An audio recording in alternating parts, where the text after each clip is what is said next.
Hi, my name is Joey Albert and I'm a mask artist. So with Mask, I offer a circus show that really focuses on the history of juggling with acrobatics and comedy throughout. And I also offer workshops for all ages that really focus on juggling. I come from a small town where I didn't have too many opportunities, and I know even people in bigger towns like Ottawa also don't have too many opportunities. And seeing someone do this might give them the chance to try all these things when they get home, because you don't need to buy all this crazy lots of equipment to juggle 3 balls. So in my workshops, we delve into the world of juggling. We focus on juggling balls, clubs, rings, even hats, and also Chinese spinning plates, diablos, and flower sticks.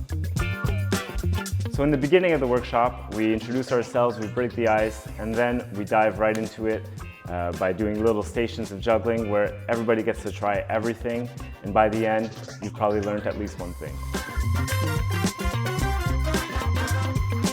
Whenever I see a child who's struggling with confidence, because maybe they're not doing great at school, maybe that's not their thing, but then when they get to do my circus stuff and I show them how to do something and they get a trick, and seeing that joy and seeing them being proud of themselves, to me, that's number one.